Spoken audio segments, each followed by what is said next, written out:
Senado aprova o maior pacote climático dos Estados Unidos. São 422 mil milhões de euros para mudanças nas políticas climáticas e de saúde. Secretário-Geral da ONU exorta países a não usar armas atómicas. China continua a realizar exercícios de fogo real perto de Taiwan. Austrália e Letónia apelam à contenção.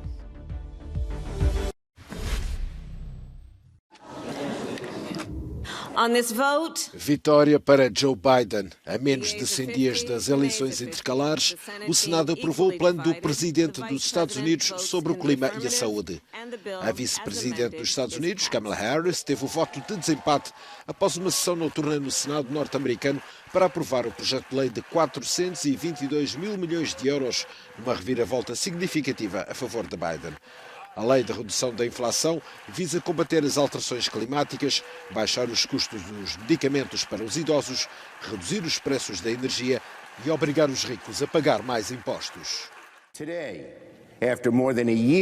Hoje, depois de mais de um ano de trabalho árduo, o Senado está a fazer história. Estou confiante que a lei de redução da inflação perdurará como uma das proezas legislativas definidoras do século XXI.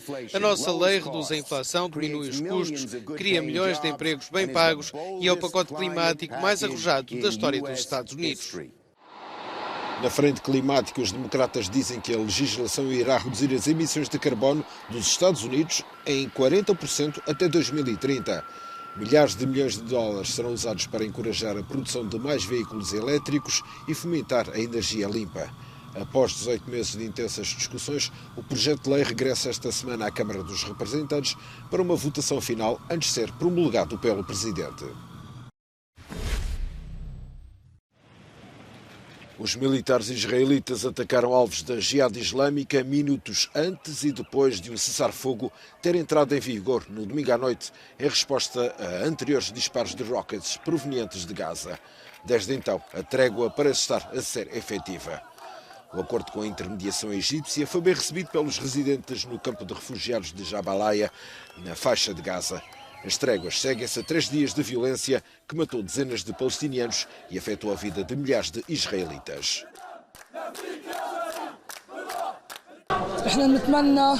Esperamos que não haja guerras. Somos um povo e temos o direito a viver as nossas vidas em Gaza. Não queremos uma guerra constante a cada 1 ou 2 dias.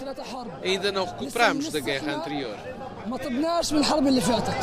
Israel não está a tomar nada por garantido e o ministro da Defesa deu instruções às forças de segurança do país para estarem de prontidão para reagir a qualquer violação do cessar-fogo. Israel e os militantes de Gaza têm-se atacado em numerosas ocasiões, mas o Hamas, no poder na faixa de Gaza, manteve-se à margem das hostilidades. Israel diz ter lançado a operação de ataque contra a Jihad Islâmica na sexta-feira, com base em informações dos serviços secretos que indicavam a iminência de ataques contra civis israelitas. A Rússia intensificou os bombardeamentos em Bakhmut, na região de Donetsk, na Ucrânia, e prepara-se para uma contraofensiva ucraniana entre Zaporíжья e Kherson.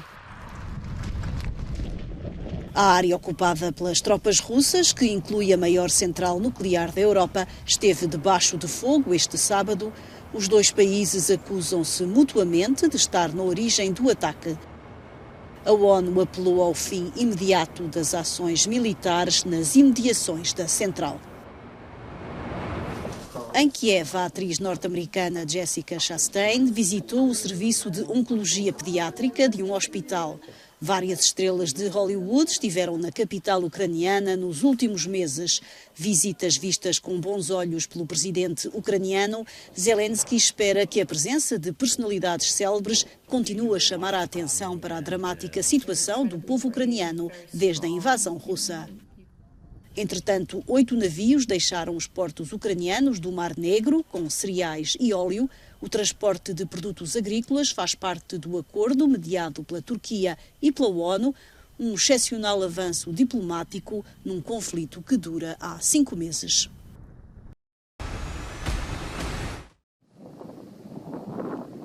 Na sequência do bombardeamento da central nuclear de Zaporizhia, na Ucrânia, o secretário-geral da ONU, António Guterres, exortou os Estados que possuem armamento nuclear a respeitar o princípio de não ser o primeiro a usar armas atómicas. Any attack to a nuclear plant is a suicidal thing. Qualquer ataque a uma central nuclear é suicida. Espero que esses ataques acabem e que a Agência Internacional de Energia Atómica possa aceder à central para exercer as competências para as quais foi mandatada. Acredito que neste momento o risco de um confronto nuclear está de volta, algo que tínhamos esquecido durante décadas. Este é o momento para pedir aos países que possuem armamento nuclear que se comprometam com o princípio de não serem os primeiros a usar armas atómicas. As declarações do secretário-geral da ONU foram proferidas no Japão durante a cerimónia de comemoração dos primeiros ataques nucleares do mundo contra Hiroshima e Nagasaki.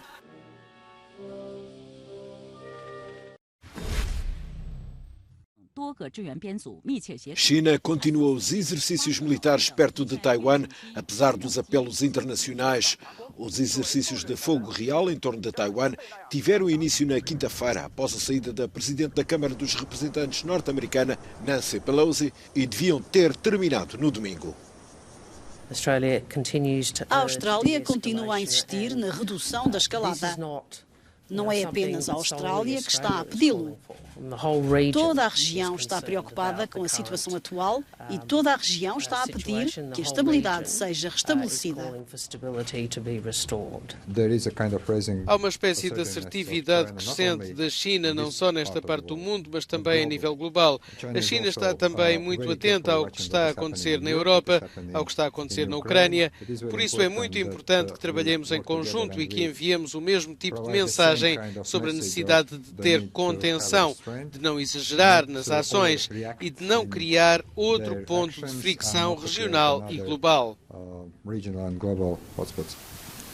Os militares chineses anunciaram esta segunda-feira que vão continuar os exercícios militares perto de Taiwan em protesto contra a visita de Nancy Pelosi à ilha reclamada por Pequim.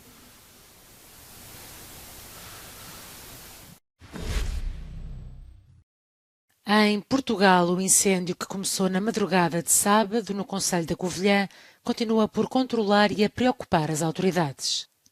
No terreno, a combater as chamas, estão mais de 500 bombeiros, apoiados por 157 viaturas e 7 meios aéreos que foram retirados ao início da noite. As últimas informações davam conta que não existem casas em perigo, que as chamas já atingiram a Serra da Estrela e que a Estrada Nacional 338, que liga Piornos a Manteigas, continua cortada. Durante a tarde, um hotel em Manteigas foi evacuado e 3 bombeiros tiveram de receber assistência médica.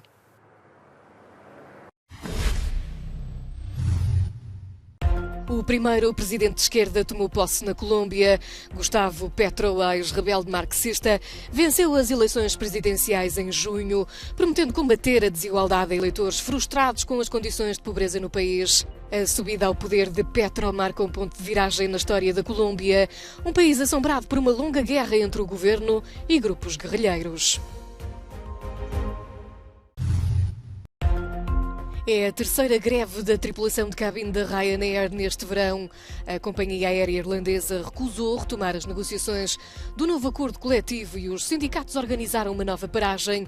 Com início nesta segunda-feira, a greve prolonga-se até 7 de janeiro de 2023, com paragens semanais de 24 horas, de segunda a quinta-feira. Os muçulmanos xiitas de todo o mundo celebram o mês sagrado de Muharram, que culmina com os rituais da Ashura. A Ashura é o ponto alto do luto xiita, que revive a morte do imã Hussein, neto do profeta Mohammed, na cidade iraquiana de Kerbala. O venerado imã foi assassinado em 680 pelos homens do califa sunita Yazid.